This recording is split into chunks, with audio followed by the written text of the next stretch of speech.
Morning all of students. आज हम लोग कुछ इम्पोर्टेंट क्वेश्चन पढ़ेंगे जो एग्जाम की दृष्टि से बहुत ही अच्छा है। ऐसे ऐसे प्रश्नों का आप लोगों को अभ्यास करना चाहिए बार बार। और जो भी किताब है आपके पास, इस तरह के प्रश्न एग्जाम देने से पहले अवश्य बनेंगे। तो आइए देखते हैं कि आज के सबसे महत्वपूर्ण 5 क्वेश्चन कौन कौन है।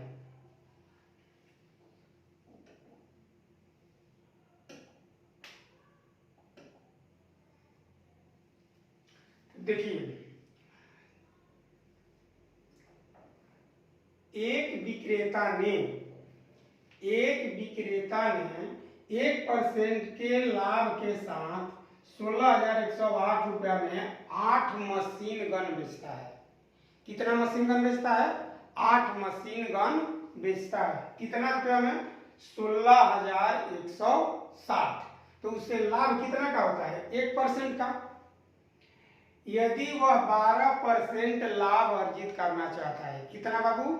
12% लाभ है।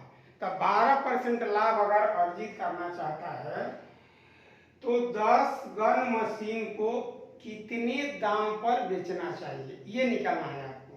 कितने मशीन का? तो 10। तो हम क्या करेंगे कि पहले देखिए, लाभ है 1%। तो 1% लाभ का अर्थ होता है कि 100 रुपया के वस्तु आप 101 रुपया में बेचेंगे। तो 101% का वैल्यू 16,108 बटा में 8 बटा 8 क्यों किया गया है? क्योंकि 8 वस्तु बेच रहे हैं। कितना वस्तु बेच रहे हैं? 8। इसलिए हमें एक वस्तु का दाम चाहिए। तो इसीलिए 8 से यहाँ क्या कर दिए? भाग दे दिए। अब हमें कितना लाभ लेना है?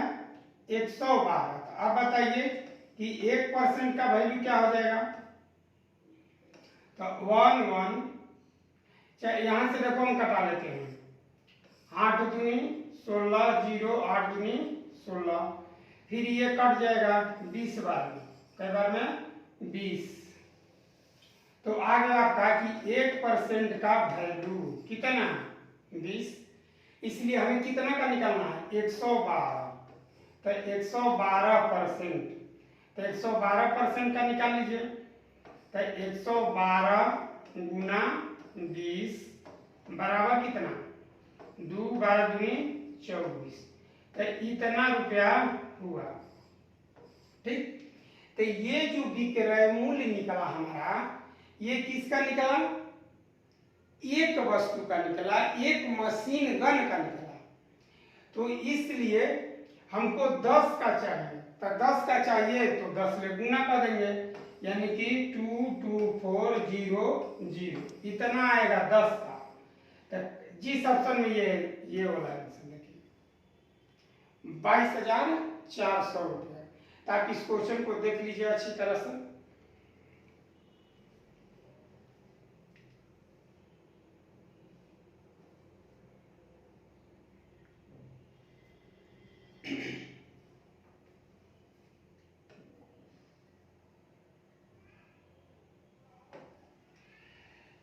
देखिए, आप इसको ऐसे भी सोच सकते हैं। ठीक है,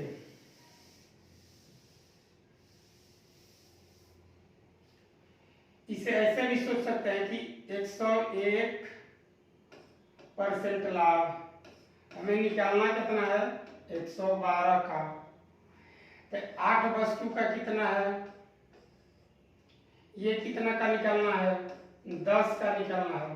तो 10 निकालिएगा तो कितना हो जाएगा? 1120। ये 8 का निकालिएगा था 8 8। लेकिन ये हमें रियल में दिया कितना है? देखिए कितना दिया हुआ है। इससे 2 ले गुना कर दीजिए। 8 दूनी 16, 8 दूनी 16, यानी कि ई 20 गुना। तो इहो 20 गुना हो जाएगा। 2 12 दूनी 24, 2 0 से। तो ऐसे भी आप बना सकते हैं, इस तरह से भी बनाया जा सकता है। नहीं तो आपका मन है कि हम ऐसे बनाएंगे।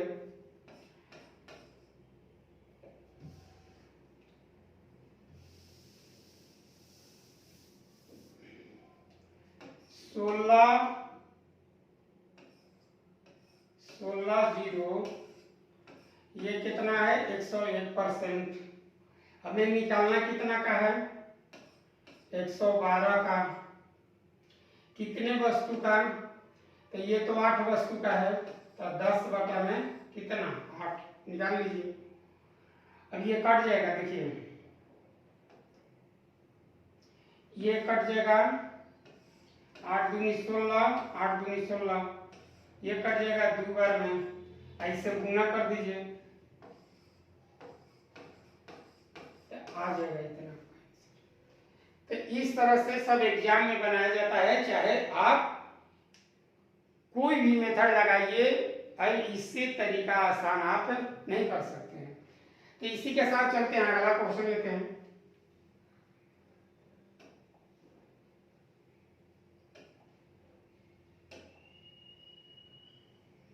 देखिए आज का क्वेश्चन है क्वेश्चन नंबर 2। ये है आपका मिश्रण चैप्टर से, और मिश्रण चैप्टर का बहुत ही महत्वपूर्ण क्वेश्चन है। अभी इस क्वेश्चन का ट्रेंड है, अब ये क्वेश्चन एग्जाम में बार बार पूछा जा रहा है, तो आप इस क्वेश्चन का एक बार पढ़ लीजिए।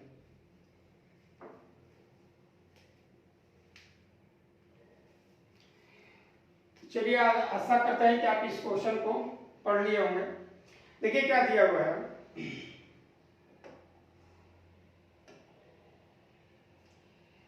कह कि एक पात्र है, इसमें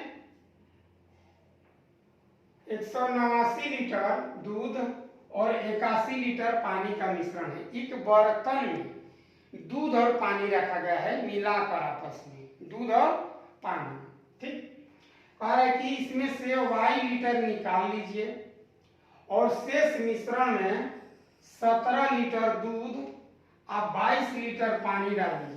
17 लीटर दूध और 22 लीटर पानी डाल दीजिए। यदि अब दूध और पानी की मात्रा में अंतर, दूध और पानी में अंतर है 95 लीटर का, तो y ज्ञात करिए। y ज्ञात करिए मतलब निकाला कितना गया था, हम जो शुरू में डाले थे उसमें से कितना निकाले थे। तो आइए इसे देखते हैं।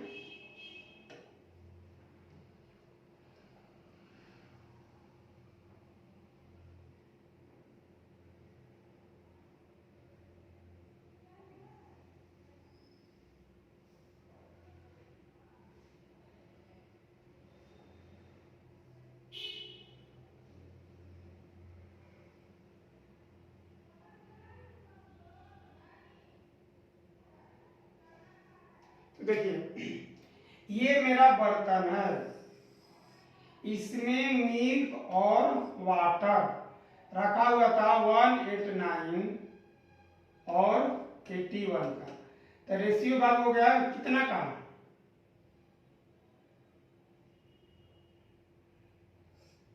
9 81, फिर इसे कटा लेंगे 7 3, 7 3 का रेशियो था। तो आप बताइए इसमें से y लीटर निकाल लीजिएगा, इसमें से कितना निकाले, इसमें से हम y लीटर निकाल लेते हैं। तो y लीटर अगर निकाल लीजिएगा तो दूध का जो मिश्रण होता है, दूध का जो भी मिश्रण हो जिस रेशियो में होता है उससे अगर निकालिएगा तो जो बचा होगा उसी रेशियो में बचा रहेगा, उसी रेशियो में निकलता भी है। जिस रेशियो में निकलता है उसी रेशियो में शेष भी रहता है। तो अभी मेरे पास 7 और 3 का है, तो मान लेते हैं कि 7x और 3x है। इसमें हम डाल देते हैं, फिर क्या 17 लीटर जोड़ दीजिए और 22 लीटर पानी जोड़ दीजिए।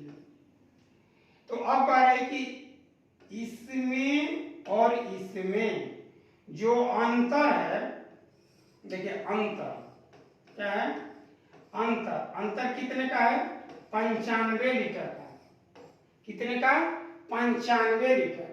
तो अब बताइए अगर अंतर कीजिएगा तो 7 में से 3 हटाइए 4x,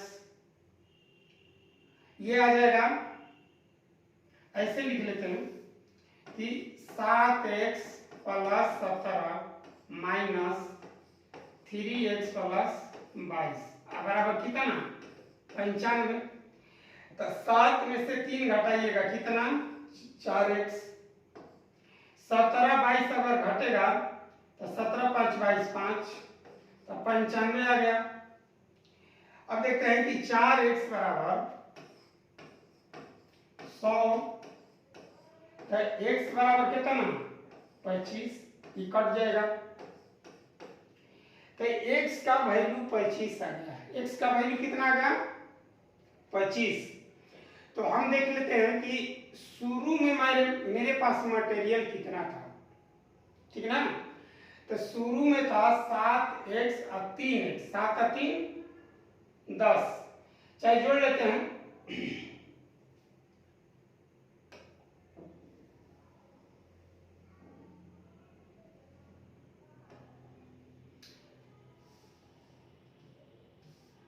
तो शुरू में दिया गया था 189 और इतना, तो 9 1 10 8 4 12 नहीं 8 8 16 1 17 और 1 1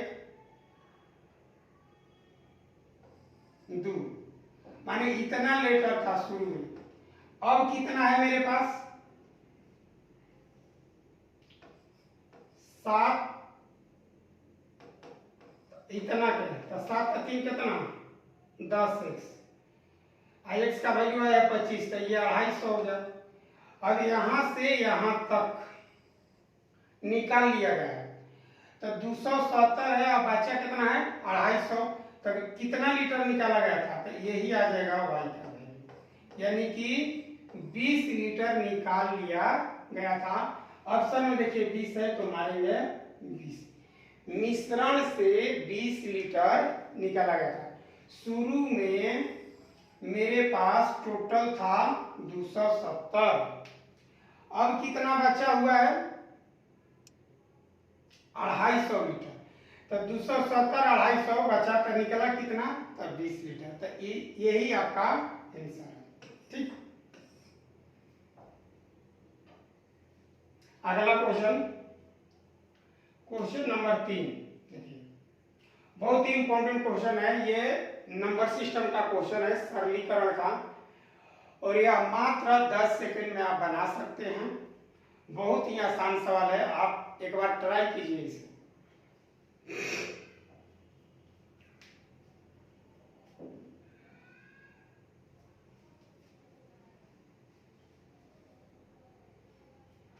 सवाल को छोटा कर देते हैं, आप अच्छी तरह समझ लिए हैं।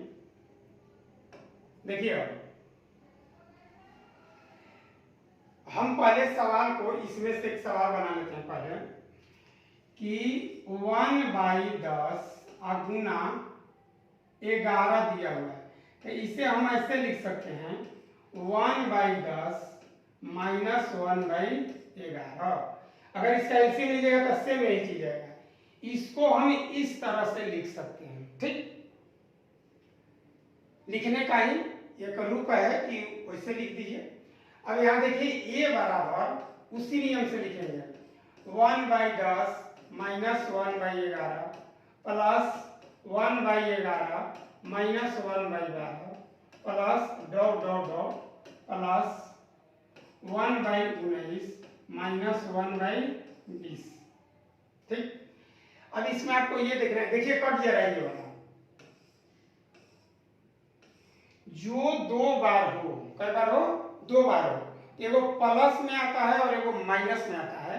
एक धनात्मक वैल्यू होता है और एक ऋणात्मक। तो धनात्मक और ऋणात्मक होता है, इसीलिए क्या हो जाएगा कैंसिल हो जाएगा। तो 1/10 और माइनस 1/20 बच गया आपका 1/10 माइनस 1/20। तो इसे हल कीजिएगा तो एलसीएम 20, 10 2 में से 1 घटा दीजिए तो 1/20 आ गया। कितना गया 1/20।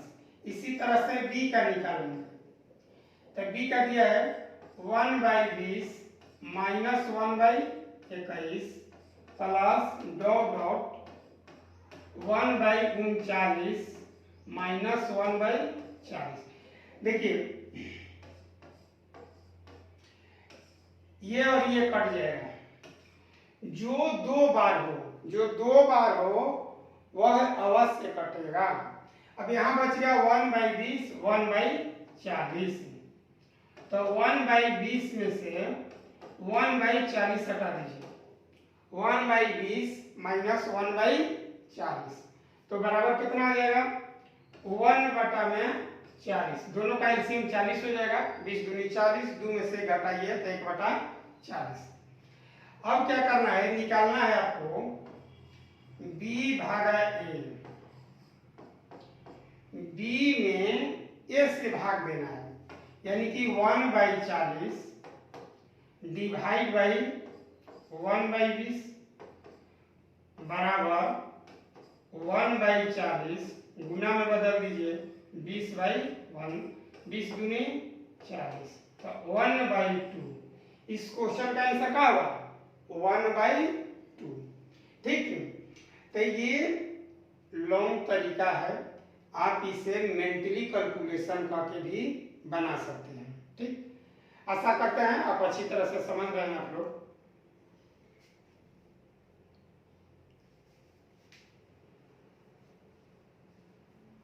देखिए, जब एग्जाम में जाइएगा तो इसी सवाल को हम लोग कैसे बना लेंगे?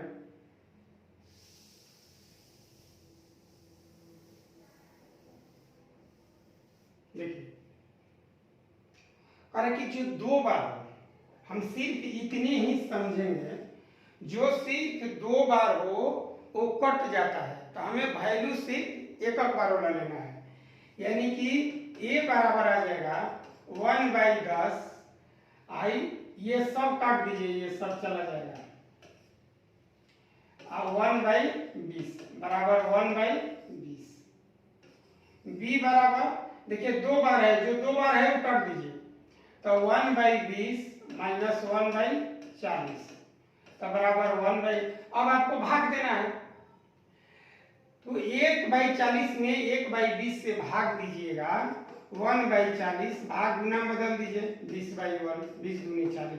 एग्जाम में बाबू इतना ही से मतलब रखा जाता है, घरे खूब प्रैक्टिस कर लीजिए, इसके बाद एग्जाम में इसी तरीका से बनाया जाता है। ठीक, अब चलिए आगे देखते हैं अगला क्वेश्चन।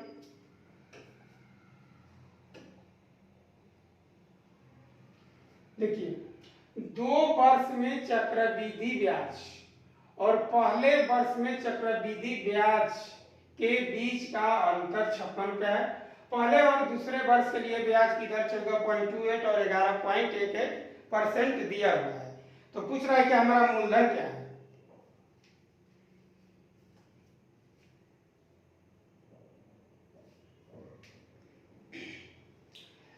क्वेश्चन है कि हमारा जो धन लगाया गया है वह चक्रवृद्धि ब्याज पर लगाया गया है। अब पहले वर्ष और दूसरे वर्ष का दोनों का रेट अलग अलग है, दोनों का रेट अलग अलग है। तो जब दोनों का रेट अलग अलग है तो हम ऐसे सवालों को देखिए कैसे बना लेते हैं बहुत जल्दी।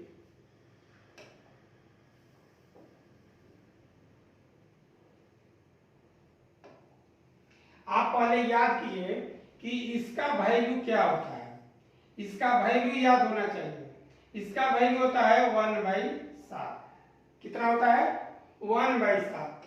इसका वैल्यू क्या होता है? तो 1/9 होता है। दोनों का वैल्यू याद होना चाहिए। R1 बराबर 14.28% का मतलब 1/7। R2 मतलब 11.11 बराबर 1/9। ये वैल्यू यदि आप परसेंट पढ़ लिए हैं चैप्टर, परसेंट आपको आता होगा, तो ये दोनों वैल्यू आपको जरूर याद होना चाहिए। ठीक ना?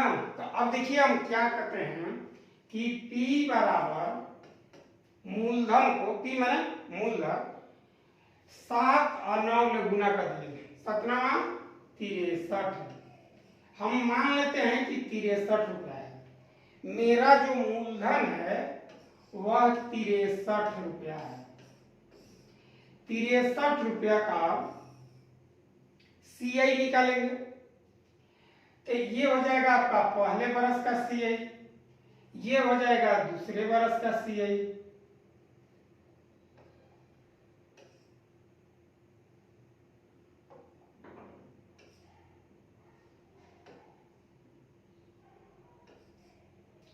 ये है दूसरे बरस का CA। तो अब बताइए 63 का 1/7 कै रुपया होगा? 9 रुपया। 63 का 1/9 कै रुपया होगा? 7 रुपया होगा। अब इसका भी सूद लगेगा। देखिए इस पर भी हम सूद लेंगे दूसरे साल के लिए 1/9। तो इसका 1/9 निकालिएगा तो क्या आ जाएगा? 1 रुपया। तो ये बाबू फर्स्ट ईयर का हुआ, ये सेकेंड ईयर का हुआ। फर्स्ट ईयर और सेकेंड ईयर। इसमें देखिए क्या लिखा हुआ है, 2 वर्ष में चक्रवृद्धि ब्याज। तो 2 वर्ष का चक्रवृद्धि ब्याज कितना हो जाएगा? 9 रुपया 7 1 8 रुपया। तो 9 1 10 7 17। तो CI जो हो जाएगा 9 7 1 मतलब 17 रुपया।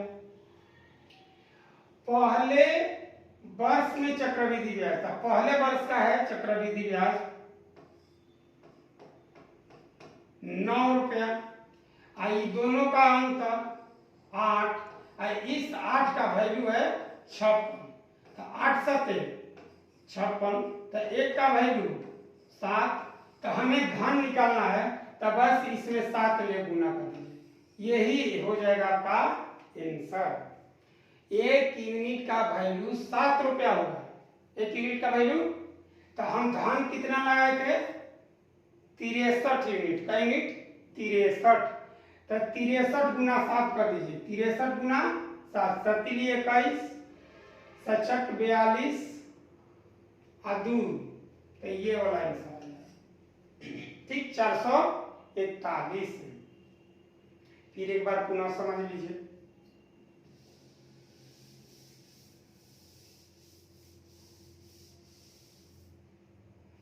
हमने कहा कि ऐसे ऐसे सवालों को बहुत आप जल्दी कैसे बना सकते हैं।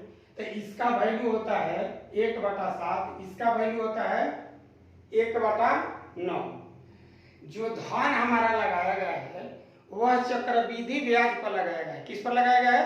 चक्रवृद्धि ब्याज पर। तो पहले बरस का रेट अलग दिया है, दूसरे बरस का रेट अलग दिया हुआ है। तो पहले और दूसरे का अलग दिया हुआ है, इसीलिए हम क्या करेंगे कि 9 और 7 का गुणनफल कितना गया? तो ये मेरा धन हो जाएगा। पहले बरस का CI निकालिएगा तो 1/7 निकलेगा।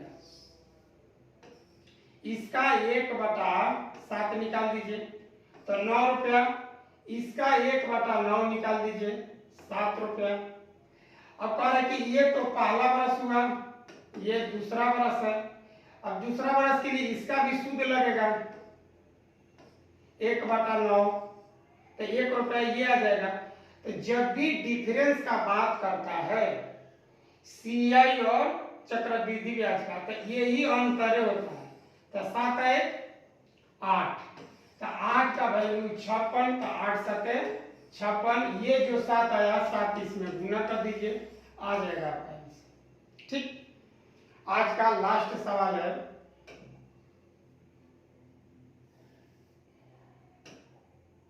देखिए ये है नंबर सिस्टम से। आप इस सवाल को एक बार देख लीजिए, पढ़ लीजिए।